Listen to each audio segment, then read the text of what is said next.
आज का टॉपिक बहुत ज़्यादा क्रूशियल है और बहुत ज़्यादा मज़ेदार है समझने में, क्योंकि आज हम अपने समय पे दो अप्रोचेस वाले व्यक्तियों को देख पाते हैं। एक तरफ है बहुत बड़े बड़े स्पिरिचुअल गुरु जिनकी बहुत हज़ारों फॉलोअर्स हैं, जिनको हम जानते भी हैं, जो इंस्टाग्राम पे बहुत ज़्यादा वायरल है। एक तरफ हैं वो लोग जो एक अप्रोच रखते हैं रैशनैलिटी की, लॉजिकल थिंकिंग की और समझने की, हर चीज़ की। तो पहले हमें ये समझना पड़ेगा कि आदमी क्यों जाता है इनके पास, चाहे वो दार्शनिक हो, चाहे वो मतलब स्पिरिचुअल लीडर हो। मेनली दोनों में जाने का एक कॉमन रीज़न होता है, वो होता है सफरिंग। अब आप कहेंगे सफरिंग सफरिंग की अगर आप एक इमेज मन में बना के बैठे कि सफरिंग यानी कि दुख, सिर्फ दुख, वैसा नहीं होता है।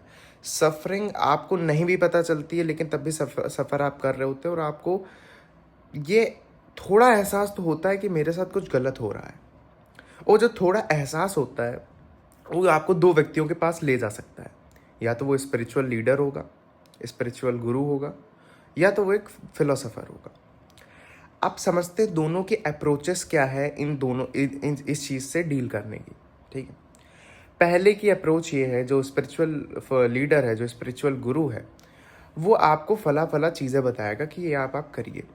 Let's take a very good example, जहाँ पे हम समझते हैं कि एक गुरु है, वो बैठा है, उसके आसपास खूब सारे लोग जमा हैं। कुछ एक व्यक्ति आता है, आप समझ पा रहे होंगे मैं क्या कहना चाह रहा हूँ।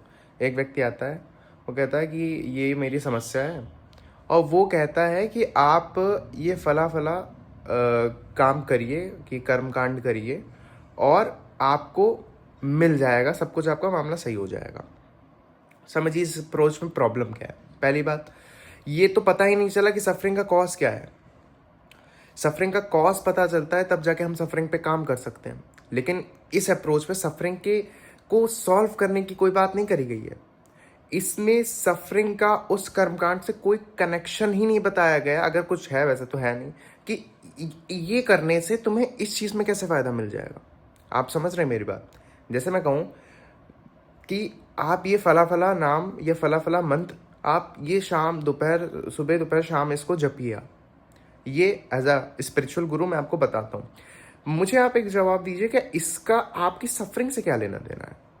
क्या मैंने आपके कॉज को जानने की कोशिश करा कि कहाँ से आ रहा है, क्या इसका कारण है, क्या ये किस कंडीशनिंग से, किस ट्रॉमा से आ रहा है, क्या प्रॉब्लम हो सकती है, इससे डील। क्योंकि अप्रोचेस देखिए, सफरिंग एक कॉमन चीज़ है, लेकिन सबकी सफरिंग की जो टेंडेंसी है, वो जो सफरिंग की स्टेजेस हैं, टेंडेंसी तो नहीं सही रहेगा, वो अलग अलग है। तो उस पर अलग अलग अप्रोचेस भी लगती हैं, but at the end of the day suffering से डील करना ही इंडियन फिलोसफी की अगर हम बात करें, उसका जन्म ही इसलिए हुआ था कि हम सफरिंग से डील करना चाहते हैं, हम दुख से डील करना चाहते हैं। हम चाहते हैं कि हम इस दुख के जो जाल है इससे मुक्त हो पाए। यहाँ पे स्पिरिचुअल लीडर की अप्रोच आपको नहीं लगता बहुत ज़्यादा गलत है?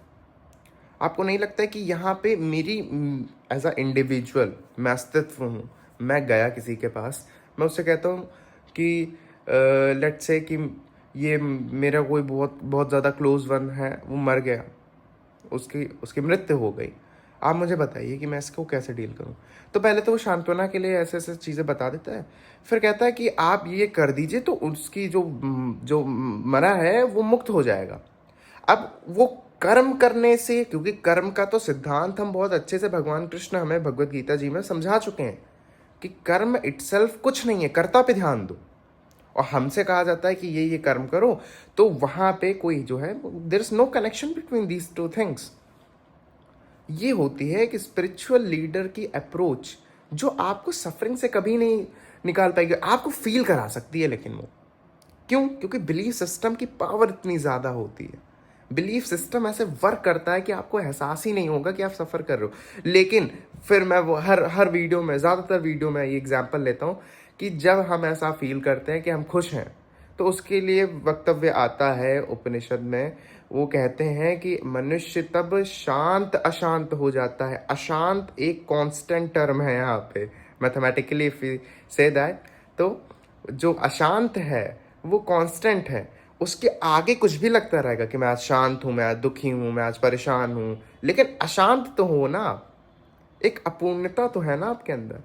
इसके बारे में स्पिरिचुअल लीडर शांत एकदम कुछ नहीं बोलेंगे वो, क्योंकि उनको शायद खुद ही ना पता हो, क्योंकि वो परंपरा वाली चीज़ पे मान रहे हैं। उनकी खुद की थिंकिंग जो कैपेबिलिटी थी उन्होंने वो ख़त्म कर दिया है, पूरा वैनिश कर दिया है। क्यों? क्योंकि उन्हें लगता है कि उनके जो गुरुदेव हैं, जो भी उनके गुरुदेव हैं, उनके गुरुदेव हैं, उनके गुरुदेव हैं, क्योंकि ये तो मान्यता है और मान्यताएं हमेशा बंधन देती हैं। आप इस चीज़ को बहुत अच्छे से समझ लीजिए। जो मान्यता होती है ना, जो बिलीफ होता है, वो आपको कभी भी लिबरेशन की तरफ नहीं ले जा सकता है, क्योंकि उसकी बनन ही वैसी है। वो इटसेल्फ काम ही ऐसे करता है कि वो आपको बंधन में डालता जाए। जैसे कंजप्शन के बारे में कहा जाता है कि अगर आप एक चीज़ गाड़ी खरीद रहे हो कंजप्शन के लिए, जैसे मैंने क्लाइमेट चेंज वाली वीडियोस में, वहाँ पे आप रुक ही नहीं सकते हो। आप आज गाड़ी लोगे, फिर कल घर लोगे, फिर ये लोगे। आप एक पॉइंट आता है सबकी लाइफ में जब सब कुछ हो जाता है, जैसे घर है, गाड़ी है, सब है, मतलब एक डिसेंट सब है, तब वो भोग के लिए आगे बढ़ता है। और ये जो मैं बोल रहा हूँ, ये फिलोसॉफिकल अप्रोच है, क्योंकि स्पिरिचुअल गुरु के पास जाएंगे तो कहेगा खूब कमाओ, खूब कमाओ, खूब कमाओ। ना उसको इकोनॉमिक्स का कुछ पता है, ना उसको धर्म का कुछ पता है, ना उसको दर्शन का कुछ पता है। अब यहाँ पे आप गए आचार्य कृष्णमूर्ति के पास, अगर आप गए यहाँ पे रमण महर्षि जी के पास, और आपने बताया कि मैं बहुत परेशान रहता हूँ, मुझे बहुत चिंता होती है, तब वो सबसे पहले कॉज बताएंगे सफरिंग का, सबसे पहले वो समझाएंगे, वो एक वैदांतिक अप्रोच लेंगे, वो एक बुद्धिस्ट अप्रोच लेंगे, वो एक जैनिज़्म के कंसेप्ट्स को लेके आएंगे। वो एक फिलोसोफर, क्योंकि ग्रसित नहीं है ना वो किसी भी मान्यता से, किसी भी पंथ से, तो वो हर जगह से अप्रोचेस लेके आएगा और आपको बेस्ट सोल्यूशन देने की ट्राई करेगा। और वेदांत तो एक ही कॉज बताता है सफरिंग का। थोड़ा सा यहाँ पे आपको एंटीनेटलिज्म का भी थोड़ा सा आपको क्रक्स मिलेगा, बुद्धिज़्म और हिंदुइज़्म में भी कहीं ना कहीं ये बात आती है कि काश हम जन्म ही ना लेते, लेकिन अब जन्म ले चुके हैं। तो जन्म लेते ही बच्चा अपूर्ण पैदा होता है, उसका एक अहंकार होता है। वेदांत ऐसे डील करता है, वो एक अहंकार है, ऐसा कुछ मेटाफिजिकल नहीं है। अब वो अपने आप को पूर्ण करने के लिए विषयों को ढूंढता है कि मैं कहीं ना कहीं एक होलनेस, एक अपूर्णता, एक पूर्णता फील कर पाऊँ, मैं एक पूर्ण बोध में जा पाऊँ। मैं फील तो नहीं कहेंगे उस चीज़ को, लेकिन एक ऐसी स्टेज में जा पाऊँ जहाँ पे मैं फुलफिलमेंट फील कर पाऊँ। क्योंकि वेदांत कहता है कि बच्चा बचपन से ही, जब से पैदा होता है, वो सफरिंग के साथ ही पैदा होता है। कुछ लोग कहते हैं कि ये कर लो दुख खत्म हो जाएगा। दुख नहीं खत्म होगा। पहले दुख का कारण जब आप समझोगे कि दुख कहाँ से आ रहा है, ये क्यों आ रहा है, क्या कौन से पॉइंट से इतने ज़्यादा डिप्रेस्ड आप फील कर रहे हो, हर चीज़ पे पॉइंट पे हर एक स्पिरिचुअल गुरु नहीं बात करेगा। कुछ स्पिरिचुअल गुरु बात कर भी सकते हैं, ये नहीं कह रहा हूँ कि मैं हर एक गुरु को एक ही श्रेणी में डाल रहा हूँ, स्पिरिचुअल गुरु को। लेकिन फिलोसोफर की जो फाइन अप्रोच होती है ना, वो इन चीज़ों से डील करने के लिए आप समझिए, एब्सर्डिटी का कंसेप्ट पढ़ा आपने, और आपने किताब पढ़ ली जाके कि सिसिफस के बेस्ड जो किताब है अल्बर्ट कामू की, मिथ ऑफ द सिसिफस, तो आप समझिए कि कितने स्लाइटली उस वहाँ पे जो है, कितनी मतलब स्लाइटली बता रहा हूँ, प्रिसाइसली वहाँ पे बात करी गई है कि आप कैसे डील कर सकते हो सफरिंग से। लाइफ इज एब्सर्ड, लेकिन यहाँ पे एग्जिस्टेंशियल क्राइसिस का जन्म नहीं होना चाहिए। यहाँ पे एक अच्छी अप्रोच का जन्म होना चाहिए। यहाँ पे एक, जिसको कहते हैं उच्चतम, जो वो हो सकता है, गोल हो सकता है आपकी लाइफ का, उसका जन्म होना चाहिए। क्योंकि life is absurd, there is no meaning of life. Osho ने भी कहा है, there is no meaning of life. कोई मीनिंग नहीं है। आप पैदा हुए हो क्या मीनिंग लेके? आप नहीं हुए हो पैदा लेके कोई मीनिंग, कि आपको कोई मिशन मिला है कि आपको पैदा होकर ये करना है, नहीं करना है कुछ। एक अच्छी अप्रोच, एक अच्छा सेंटर, एक अच्छा जज्बा और ईमानदारी, लॉयल्टी, काम के प्रति, अपने गोल के प्रति, वही एक ऐसी अप्रोच है जो आपको, जैसे दो तरह के सुसाइड के बारे में बात करते हैं, या एक तो होता है फिलोसॉफिकल सुसाइड, ऐसे करके एक और सुसाइड होता है जिसमें आप एब्सर्डिटी से हार जाते हो, तो आप आत्महत्या कर लेते हो। अल्बर्ट कामू जी का कंसेप्ट है ये।